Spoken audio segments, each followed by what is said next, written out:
उत्तर प्रदेश के प्रयागराज जिले में एसडीएम ज्योति मौर्य के ससुराल के लोगों पर एक एफआईआर दर्ज की गई है। बीते कई दिनों से चर्चा में आई एसडीएम ज्योति मौर्य के परिवार वालों पर इस बार एक बड़ा मुकदमा हुआ है।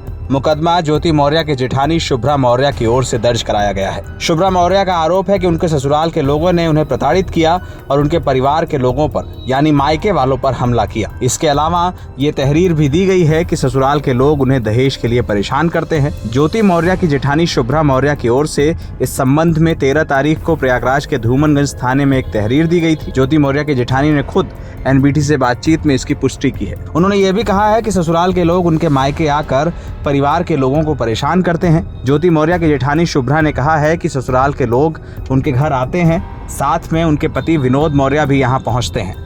इसके बाद ये सभी लोग उनकी मां को परेशान करते हैं और घर वालों को धमकाते हैं। इस संबंध में सारी डिटेल्स एफआईआर में दर्ज कराई गई हैं। प्रयागराज के धूमनगंज थाने में दर्ज हुई एफआईआर को लेकर पुलिस अपनी जांच कर रही है। बीते कई दिनों से ज्योति मौर्य का प्रकरण विवादों के घेरे में आ चुका है। इस बीच शुभ्रा मौर्य की ओर से भी ऐसा ही एक आरोप लगाना इस वक्त ज्योति मौर्य के ससुराल के लोगों को मुश्किलों में खड़ा कर सकता है। शुभ्रा मौर्य ने पूरे मामले को लेकर एनबीटी संवाददाता शिवपूजन सिंह से बातचीत की है। शुभ्रा ने अपनी बातचीत में क्या कहा है, आइए सुनाते हैं। तो क्या शुरू से ऐसी कोई समस्या आपको फील होने लगी थी कि कुछ मांगों की बात आपने लिखा है अपनी तहरीर में? जी हाँ, शुरू में देखिए जब इन्होंने शादी किया तो प्रॉपर झूठ बोला गया। इनको सुपरिटेंडेंट बताया गया कि लड़का सुपरिटेंडेंट है जीएसटी में, लेकिन ये एक मतलब स्टेनोग्राफर ही थे वहाँ पर। ठीक है, उसके बाद शादी हो गई। शादी के बाद भी मुझे 1-1.5 महीने बाद ये चीजें पता चली कि इनका मतलब क्या स्टेटस है और क्या ग्रेड पे है, सारी चीजें मुझे पता चली। लेकिन होता है कि थोड़ी बहुत नोक झोंक नाराजगी के बाद वो सारे ये होता है कि शादी हो गई तो भाई निभाना ही है। तो उसके बाद चलता रहा ऐसे ही। लेकिन मेरे जो हस्बैंड का और इनके परिवार वालों का जो रुख था वो शुरू से ही मेरे प्रति बहुत नेगेटिव था। हमेशा इन लोगों ने मुझे ये कह के प्रताड़ित किया कि तो जब आपकी 2009 में शादी हुई तो ज्योति मौर्य भी तो आपके साथ ही कंबाइंड फैमिली में रही होंगी?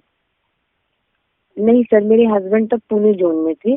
तो शादी के बाद 6 महीने तो मैं अपने घर में थी। मतलब 20 डेज में ससुराल में थी, फिर 6 महीने मैं घर में थी अपने, क्योंकि ये लोग वही ड्रावरी के चक्कर से ही मुझे विदा कराने नहीं आ रहे थे स्टार्टिंग में।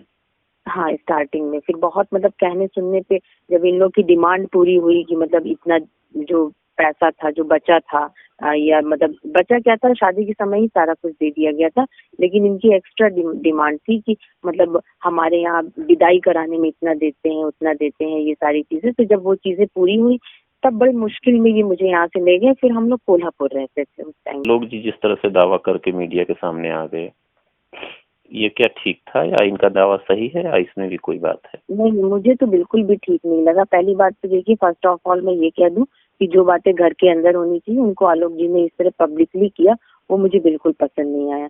सिर्फ मेरी ये था कि अगर शायद मेरी एफआईआर अगर जब मैंने दिया था तो 1-2 दिन में अगर फाइल हो गई होती टाइम रहते तो शायद मैं मीडिया में भी नहीं आती, क्योंकि देखिए मेरा कोई ऐसा मैटर नहीं था कि मैं मीडिया में जाके इसका प्रचार करूं। एक जानकारी आपने दिया था कि कर्नलगंज में भी ऐसा कुछ मेराबाद में जो रहते थे मेयर कॉलोनी जो आपकी है, तो वहाँ पे भी कुछ हुआ था 2018 में।